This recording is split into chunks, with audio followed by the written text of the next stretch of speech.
ये तीन अक्षर के पार की लीला बताई अखंड, त्रिगुण विष्णु महाविष्णु की बोए न लोक ब्रह्मांड, बोए न लोक ब्रह्मांड। ये तीन अक्षर के पार की, बोले श्री धाम के धनी की जय। We talked about the omnipresence of God and how it could be realized. And we said, unlike what Vedanta says, God is not really omnipresent in this world, but God can be anywhere. Because for Prahlad, we said God was there in a pole.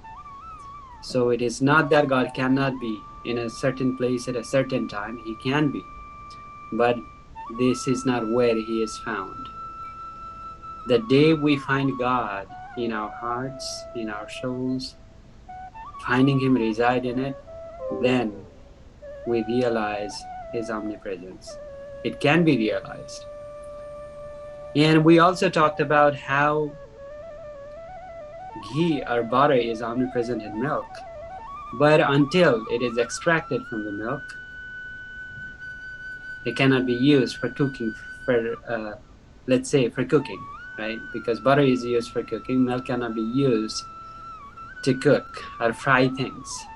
So for that, what needs to be done is that we boil the water, we ferment it, and we churn it once it is properly fermented.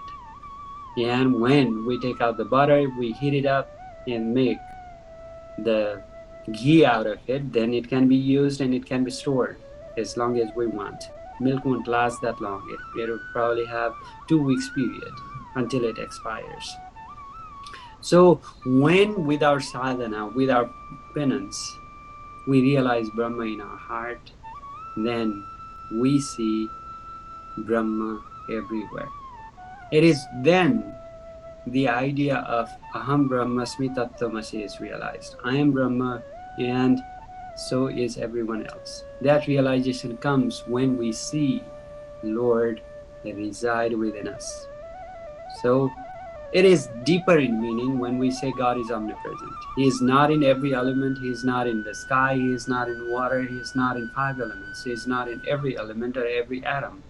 But God is everywhere for those realized souls. And that is the goal of our spiritual pursuit.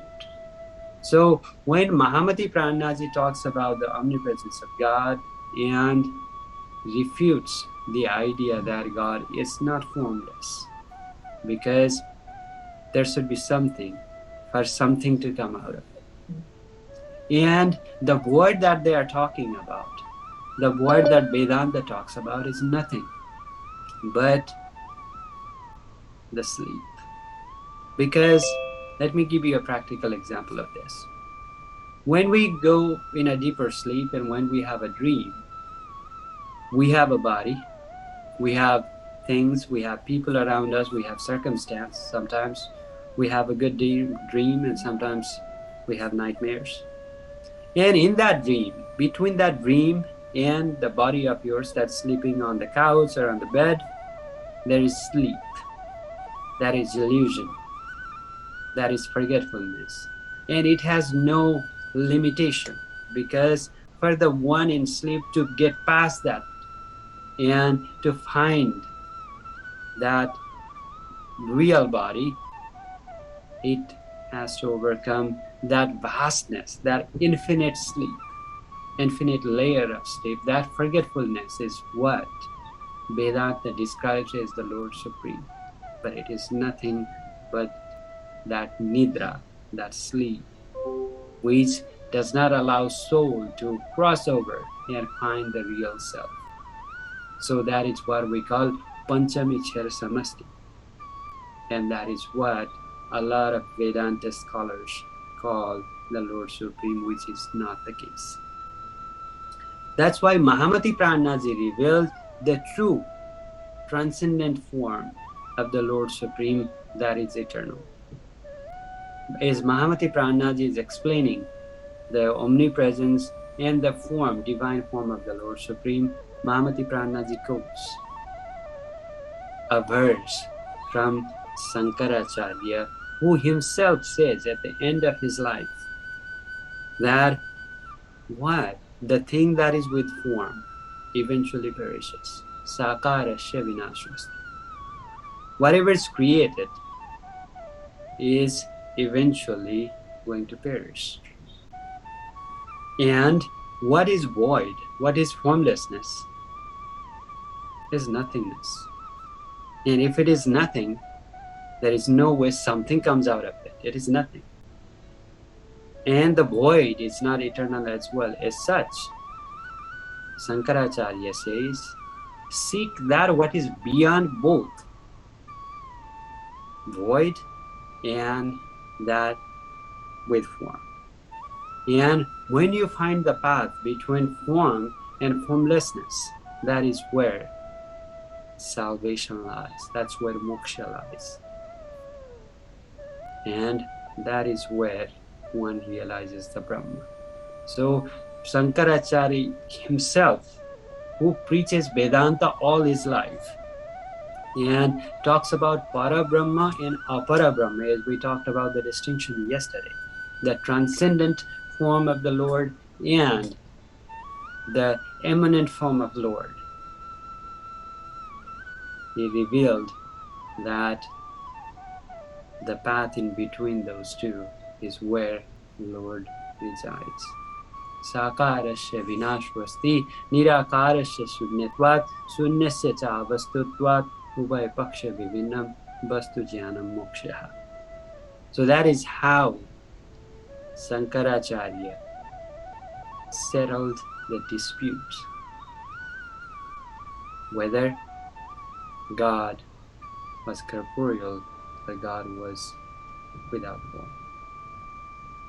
Mahamati Prananath revealed three different planes of existence. One that is perishable, one that is beyond the perishable, and one the place of the Lord Supreme.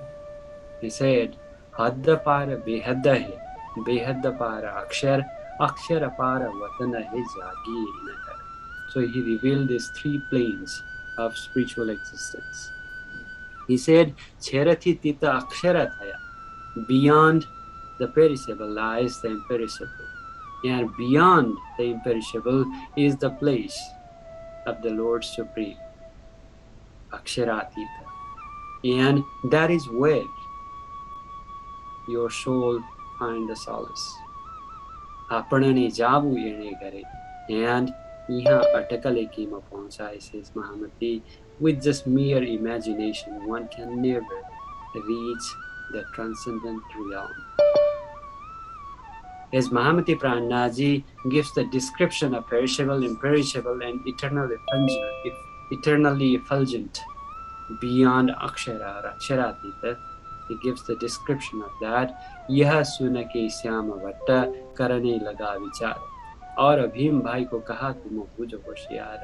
As Mahamati Prananath is giving description beyond that of Maya, beyond that of void, beyond that of Nirakara, Syambhata becomes a little anxious and asks Bhimbhata to be a little careful because Mahamati Prananath is getting their attention. Mahamati Prananath is diverting their understanding, and Mahamati Prananath is taking them towards, taking them beyond the Nirakar that they thought was the Lord. As Mahamati Prananath explains the eternal existence beyond the void or Shunya, and explains the omnipresence of Lord Supreme in Paramdham, as we talked about yesterday. Dibyo hi amurta purusha savai habhyantaro yaja aprano dhimana subrohya aksharat paratah para. The Lord is everywhere, inside and out, in the supreme abode. And that Lord is beyond Akshara, the creator of infinite number of universes. Yes, Mahamati Prananath quotes these references from the Vedic scriptures and explains Akshara Brahma, the state of dream in which Akshara Brahma finds himself as Narayana, and from which the creation extends to Sesh Narayana, to Brahma, Vishnu, Mahesh, and all the lives in this world. And as Mahamati explains the eternal Leelas of Paramdham and the cosmic positioning of Narayana in Trinity, what happens? Bhim की नजर खुली जाए पहुंची लीलामो तब आए कदमों लगा अपने कबीले से. So what happens is Bhimbhatta is awakened.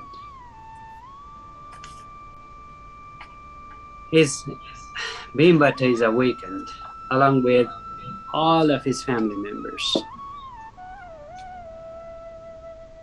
And both of them break away from their spiritual master of Vedantic tradition, Sambhunath. The name of their spiritual master was Sambhunath. So I just got a question saying, is this sleep Maya? Maya is nothing but forgetfulness. And why are we forgetful? It is because of the sleep. It is because Akshara Brahma is sleeping. It is because we are sleeping. In a crude terms, we are sleeping in Paramdham and we are finding ourselves in this world. As we are having this dream, we have no idea that we are currently residing in Mulmilawa. So what happens when we are asleep?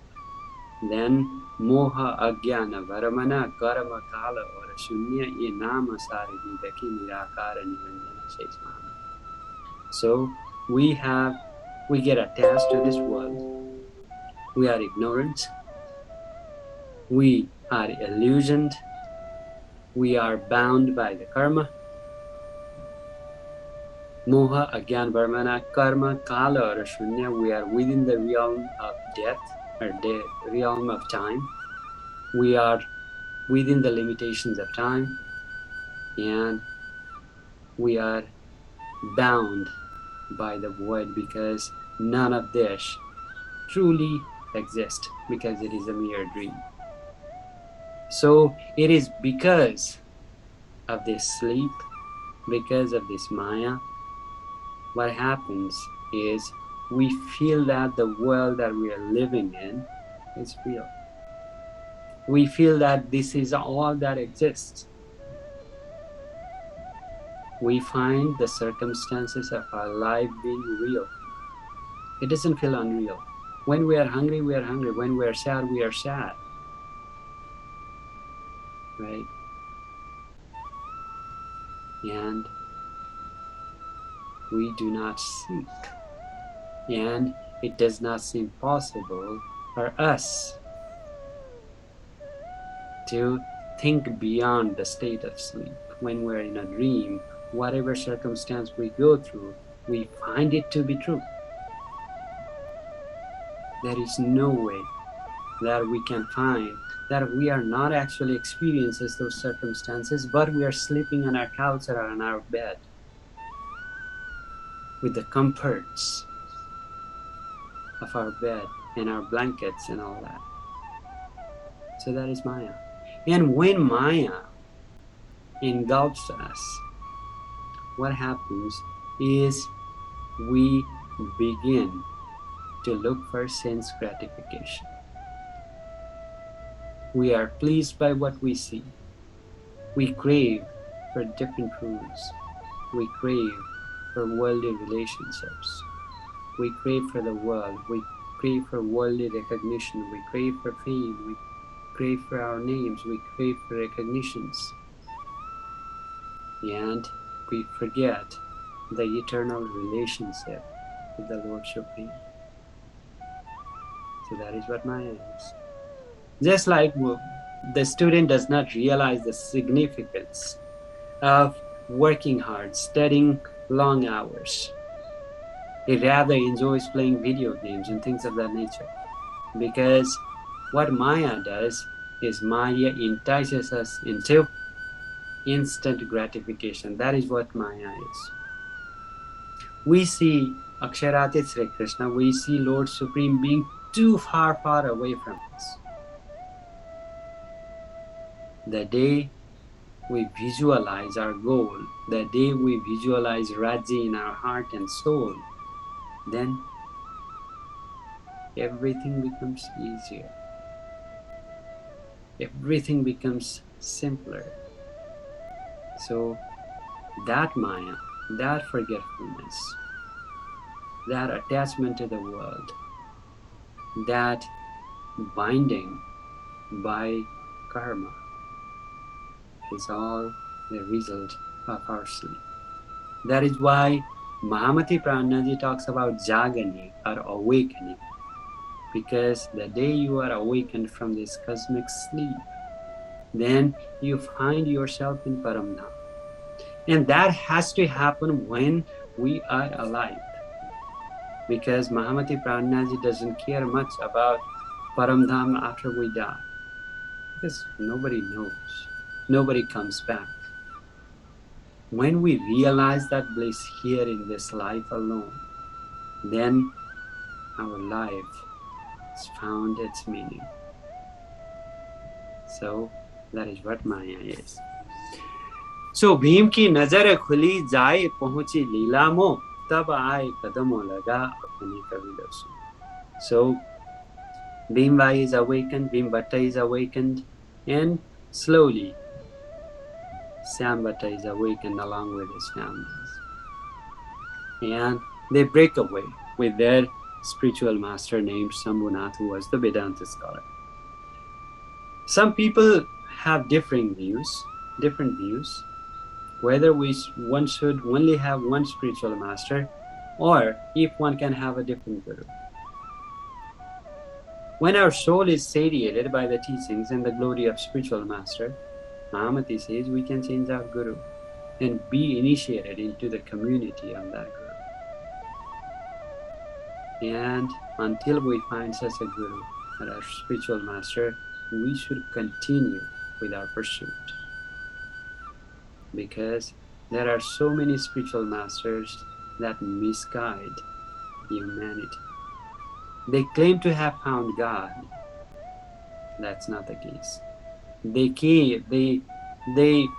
claim to awaken souls. They claim to help them attain moksha.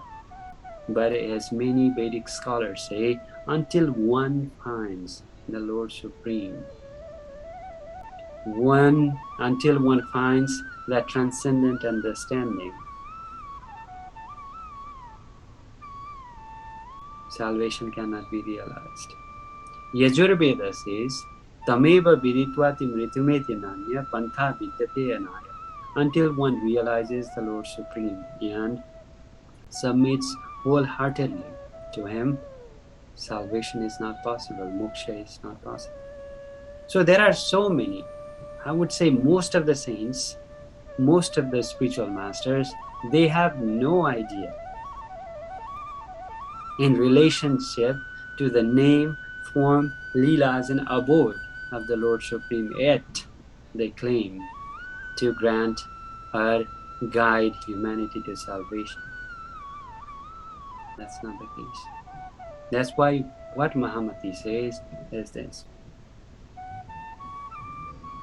खोज बड़ी संसार रे तुम खोजो साधो खोज बड़ी संसार खोजत खोजत सतगुरु पाइए खोजत खोजत सतगुरु पाइए सतगुरु संग करता खोज बड़ी संसार रे तुम खोजो साधो खोज बड़ी संसार. So says Mahamati, until you find a Satguru, you should not stop. You're not looking for a guru, you're looking for Satguru. Someone who is awakened, someone with the transcendent understanding, someone who can easily discriminate between what is eternal and what is transient, one who can guide you, help you cross the ocean of attachment, forgetfulness, and illusion. That Guru is who Satguru is. Mahamati Prananath says, Satguru sadhu wako kahiye jo agam ki deve gam, hadda behadda parachave vani manaki param. That is Satguru who gives you something that is unattainable, one who is not recognizable. That spiritual master is Satguru. Satguru gives you the introduction of limit and limitless spiritual realm, and he satiates all your inquiries. So if you find such a guru, you should never hesitate to go to him, get to him, and initiate it into his teachings and his community and his faith. So Bhimbhata and Sambhata break away from their spiritual master and submit to Mahamati Prananath, and they are initiated into the Pranami faith. As the number of people continue to grow in Surat, more and more people keep coming to the discourse of Mahamati Prananath.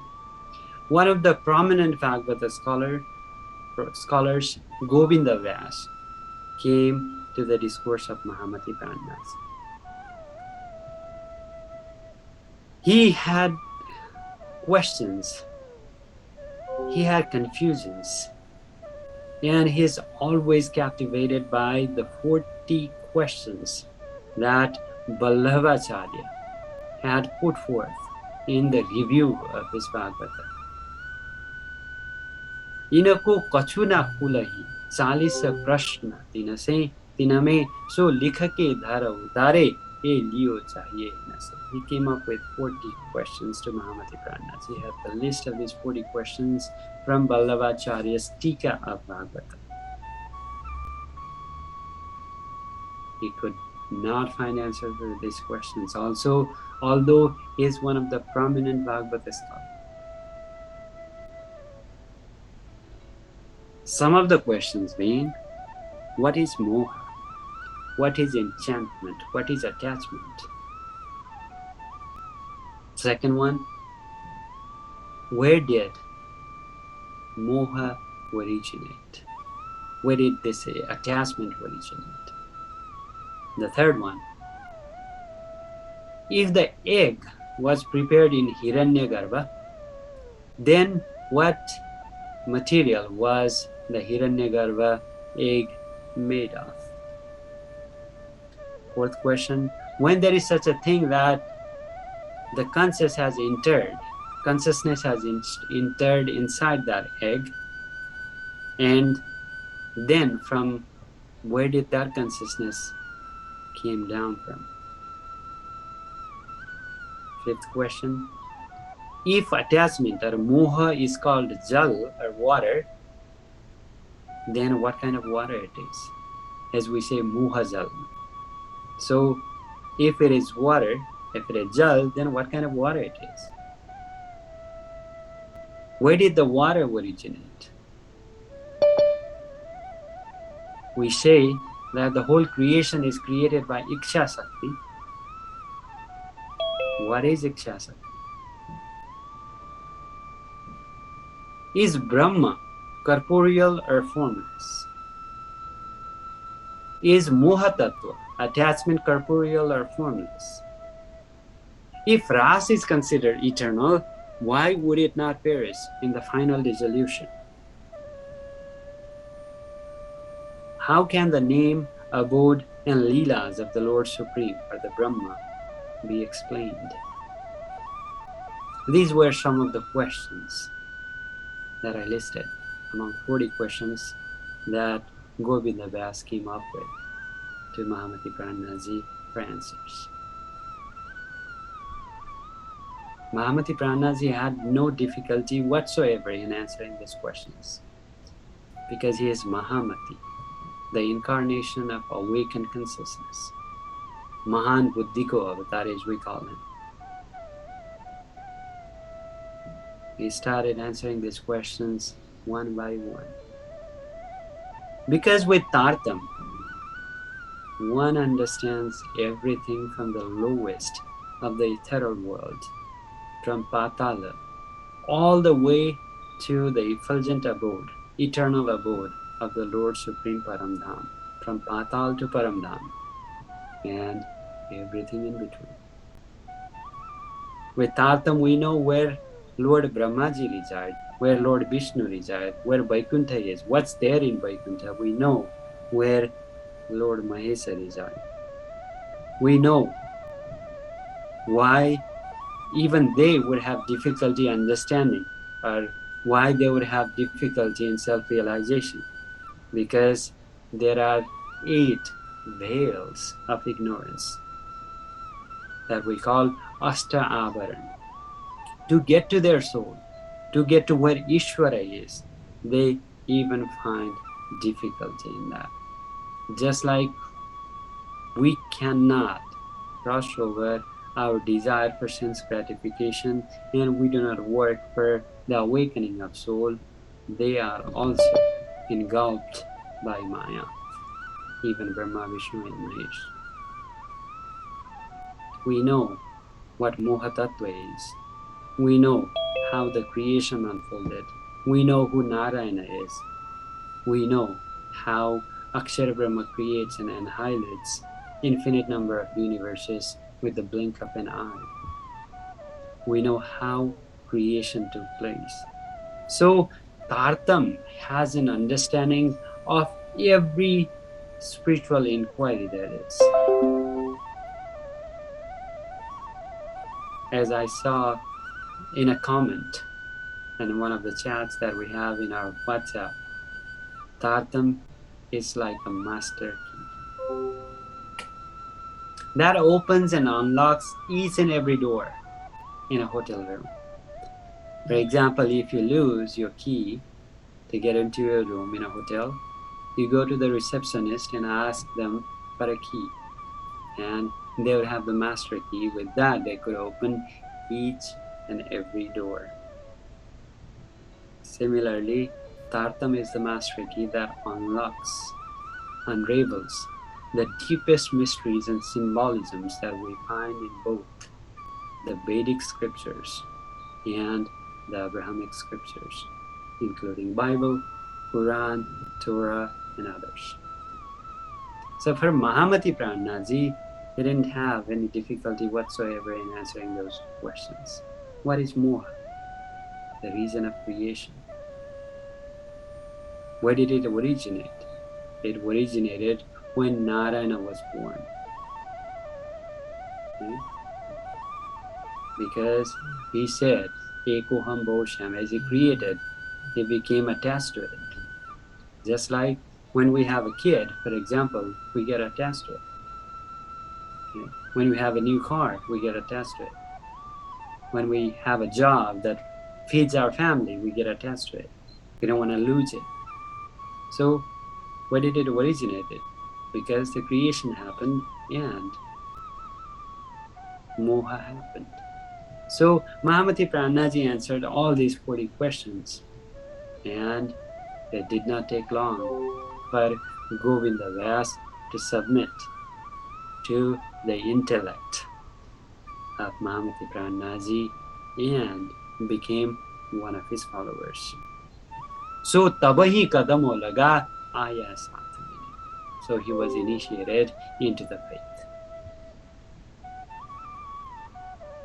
And while the number of Sundarsaji is growing every single day in Surat, and Prananath is awakening the scholarly people of Vedanta and of all religious traditions, Bihariji sent a letter to Mahamati Prananath saying that he has set 3 rules for him to follow. He asked Mahamati Prananath to enforce these rules strictly. What are those rules? He says, Ekato nicha jatako sunayo nahi tartama duje rana striko tije kahe hama. So what he said was that enforce these 3 rules, and if you do, no one will criticize our faith, and it will have a bright future. So the first rule, no tartam for people of lower caste. It was Bihariji, not Mahamati Prananaji. It was Bihariji who sent a letter with these 3 rules asking Mahamati Prananaji to enforce. He said, we are not giving tartam to the people of lower caste. Secondly, no tartam for the widows. The third one, only you and me will be giving the tartam mantra. Nobody else would be designated that right or responsibility. So Bihariji asked Mahamati Prananaji to enforce these rules, and Prananaji was surprised. As a person, as a divine being with respect and dignity for all souls, these rules, he said, he would not be able to enforce at all. He sent a letter back to Bihariji saying that he would rather revise these rules and he would not be able to enforce them as they were. He said, people's caste, people's creed, economic and social status will have no significance whatsoever when it comes to realizing the Brahma or getting initiated into the Pranami faith. So if you are a Brahmin, you are a Kshatriya, you are a Vaishya, you are a Shudra, it makes no difference whatsoever in realizing Brahma and getting into the faith. So it would be impossible for me to discriminate people on the basis of their caste. Secondly, no tartam for widows. Mahamati Prananaji reminded Bihariji of Satguru awakening a Muslim widow named Khojibai, who had the spirit of the consort named Rahibai during his lifetime. So Mahamati Prananaji said, so there will not be any discrimination to the aspiring soul. We would not look into their skin, we would not be looking at their religious affiliation, we would not be looking at their gender, we would not be looking at any of these attributes. We would be looking at their aspirations, we would be looking at their souls, we would be looking at their devotion and dispositions. If they are ready to align their souls with the Brahma, with the Lord Supreme, then we would have no issue whatsoever in including them into the faith. Mahamati Prananaji replied to Bihariji. And for the third rule, he said, Bihariji asked Mahamati Prananaji that only him and Mahamati Prananaji would be giving the Tartam mantra. Mahamati Prananaji said, anyone awakened with Tartam, any enlightened soul can give the Tartam mantra and spread its teachings. Jako mire Tartam soi prakasakare. It doesn't mean that every Sundar Shant should be going out and giving the Tartam mantra. While you are giving the Tartam mantra, you are being the master of that soul, you are being the spiritual master of that individual, you are being the Guru. And like I said earlier, a Guru should be someone who is awakened. A Guru should be someone who can guide a soul. A Guru should be someone who is always there in need of his disciple or her disciple. And it's not that we can all be those spiritual masters. No. We can talk about what's there in Tartam. We can spread the teachings of Mahamati Prananaji. Of course, we all can. And we all should. But giving the Tartam mantra itself, that is something only the awakened ones, truly awakened ones, should do.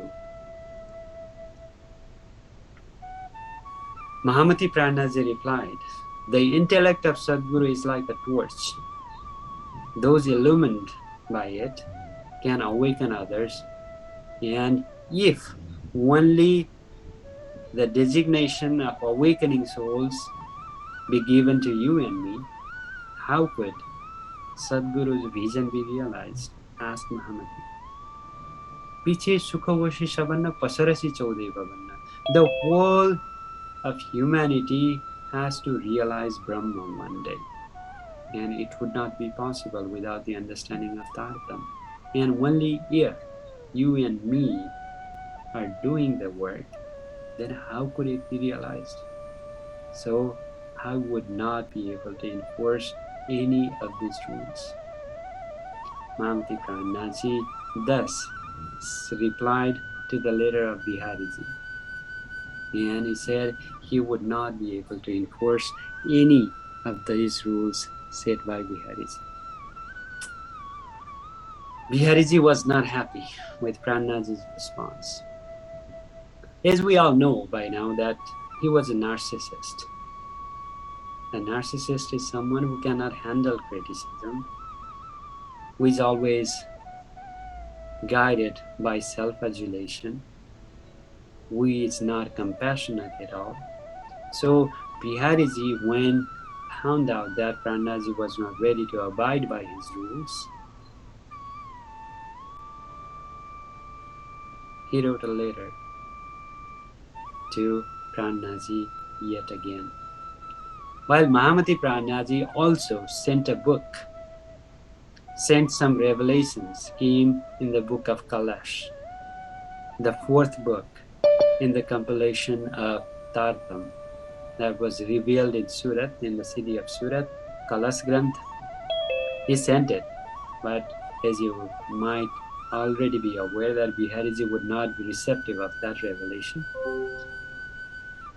Bihariji was infuriated when he found the letter from Mahamati Prananath. He was enraged and could not decide what to do. So what he did was he wrote a letter. Una लिखा भेजी पातिया को तुम्हारी राह वही और हमारी भी और है वही जुदागी न छोड़ा. He said, "Oh Maharaj, your path is different now. Your path is different from the path that Satguru walked.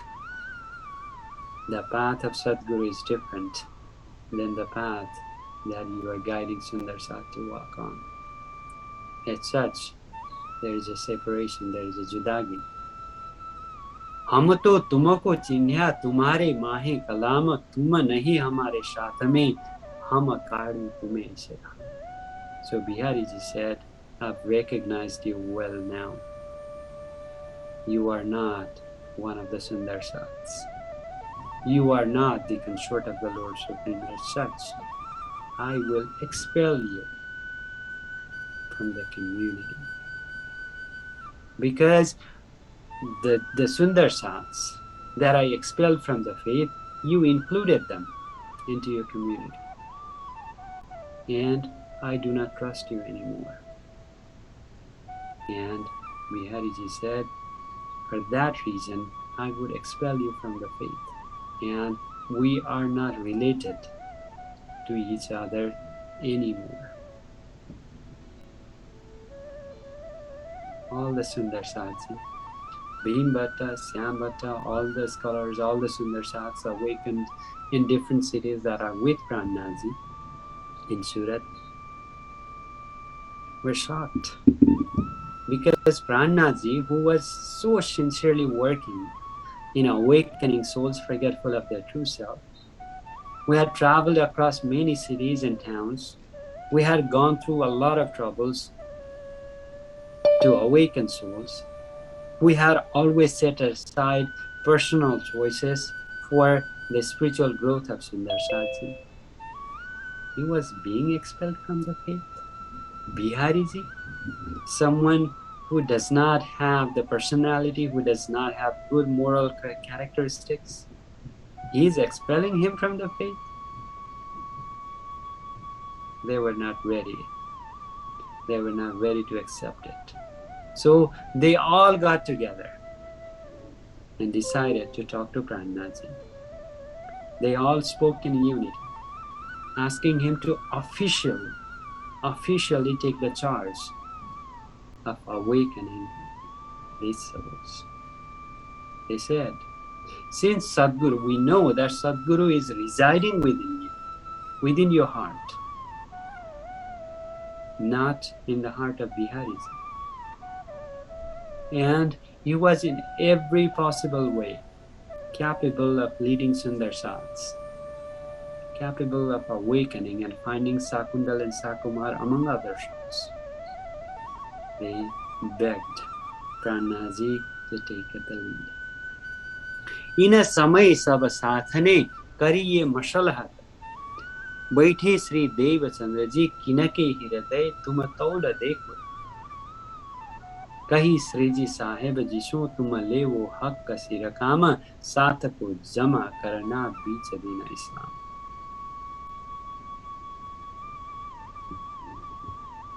Mahamati Prananaji agreed at that point that Bihariji was not probably a person who could lead the community of Sundar Sats. He was not probably a right leader who could awaken forgetful souls, awaken among 12,000 souls that have descended from Paramdham to witness the game of suffering. So Mahamati Prananaji finally agreed,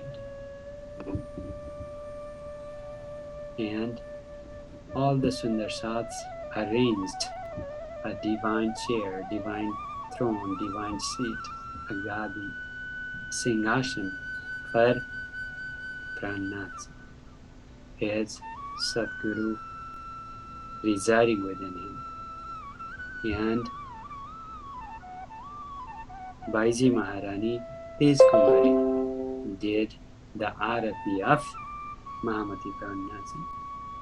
Sakhi meri kanchana thale chahumukha divala deepaka jyoti prakashi karata arati Sri Jiyavararani ananda anga valasi. So she did the Arati of Prananaji first as the spiritual master, as the Guru, as the incarnation of Sri Raji Maharaj himself. And as soon as she did the Arati, all the Sundar Satsi seated Baiju Maharani Tezkumari on the side of Prananaji and did her Arati as well. And that is when the power of Syamaji, the power of Radharani of Paramdham was realized by Tezkumari entering her soul. As Mahamati Prananaji says, Kara pakada baithaye ke avesh diyo mohe anga ta dinati prasari daya pala pala chadate ranga. Satguru seated Mahamati Prananaji holding his hand, giving him the leadership of awakening souls. And from that day onward, Prananaji Maharaj realized all the 5 divine powers of Sri Raji Maharaj, Aksharate Sri Krishna residing in him. Sri Dhaniji ko Josh, Atma Dulahina, Nura Hukuma Buddha Mula Vatana, E Pancho Mila Bhai Mahamata Veda Katiba Pahunchi Sarata. He had the jewel of the Lord Supreme, the soul of, or the spirit of Syamaji Maharani. He had the awakened consciousness. He had the effulgence of the Lord. And he had the will of Lord within him. So all these 5 powers made him Mahamati, incarnation of awakened consciousness. And from that moment on, Mahamati Prananaji realized the divinity within him. And the seat where all the Sundar Satji did the Arati of Prananaji and Baiju Maharani, that is where a mandir, a temple was built, which was given the name Mahamangalpuri Dham. Maha meaning great, Mangalpuri meaning someone that does the good for others. Mahamangalpuri Dham, which is known today to the Pranami community as a Jagani Peeth, a holy place where Mahamati Prananaji officially took charge of awakening souls. And this is one of the 3 holiest pilgrimage sites for adherents of Sri Krishna Pranami. बोलिए श्री 5 महामंगलपुरी धाम की जय, तीनोंपुरी धाम की जय. Dear Sundar Satji, Mahamati Prananaji is awakening. Mahamati Prananaji is awakening numbers of souls in Surat. In his 17 months of stay in Surat, the great Vedanta scholars like Bhimbhatta and Syambhatta, the prominent Bhagavata scholar like Govinda Vyas, and numbers of other Sundar Sats are awakened and included into the faith. Mahamati Prananaji is expediting the awakening process. Hundreds of Sundar Sats are there. Hundreds are awakened. And Mahamati Prananaji is still working on finding the 2 leading souls in Paramdham, Sakundal and Sakumar. And for that, he is traveling across towns, traveling across cities in pursuit of these souls. Because these souls he knows, as Satguru Maharaj had said, these are the successful, recognized people in this world, and they are absolutely forgetful of their true self. So Mahamati Prananaji is looking for those individuals whom he might think are Sakundal and Sakumar, and for that he decides to go to Delhi. Delhi is ruled by the Muslim Emperor Aurangzeb. So Mahamati Prananaji thinks for a moment that it could be Aurangzeb, either Sakundal or Sakumar. He is attempting to help him realize his true self, guiding him to be respectful of all faiths, because he is tyrannical. Aurangzeb is not treating Hindus right. He is destroying their temples. He is mocking the spiritual practices of Hindus. He is killing them. Mahamati Prananaji decides to go to Delhi. But before that, in Surat, Mahamati Prananaji meets Lal Dasi, the author of this biography. He was awakened in Thattanagar, and he later went to Porbandar, the city that he was born, and started awakening people there. And if you go to Porbandar today, Lal Dasi's place, which is now turned into a temple, Pranami temple, is right next to the home of Mahatma Gandhi. And that is the temple where Mahatma Gandhi's mother, Putli Bai, would take him every now and then. And that is where Mahatma Gandhi learned that so long as God was worshipped, it did not matter which God was it. So Mahatma Gandhi said, as we referred to that yesterday, or probably the day before, I was Pranami, Hindu of course. And in our temple, the priest would read from the Muslim Quran and the Hindu Gita as if it mattered not which book was being read, so long as God was being worshipped. The acceptance for faiths, the respect for all faiths that Mahatma Gandhi preached was based on the teachings of Mahamati Prananaji. So the world that we are living in, that struggles so much in finding religious harmony and tolerance among faiths, it would not be more opportune time than this. Spreading the teachings of Mahamati, teaching the acceptance, teaching universal harmony, religious harmony, interfaith studies that Mahamati Prananaji preached more than 350 years ago. Dear Sundar Satji, are we ready to take the lead? Mahamati Prananaji took the lead of awakening Sundar Sats from Surat. When are we getting to Surat in our life? In our lives? When are we taking the lead? When are we coming forward from our comfort zone and beginning to awaken souls? Isn't it about time? Isn't it a moment to establish our legacy? Isn't it a time that we feel confident looking into the eyes of Sri Raji Maharaj in Paramdham, saying straightforward to him that, hey Raji Maharaj, unlike you said, we were not forgetful of you. I did what I could to awaken other souls. Isn't it about time? That is the lesson.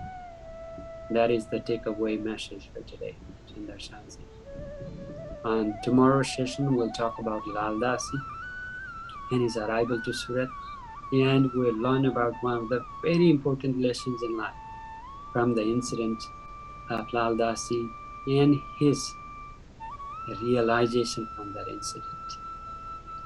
So do not miss tomorrow's session. We'll talk about Lal Dasi coming to Surat, and we'll talk about Mahamati Prananath's departure from Surat to Delhi via Merta and other cities, and his awakening efforts. So stay with us, be there with us, and be in this journey together. Thank you all so much, Devchandraji.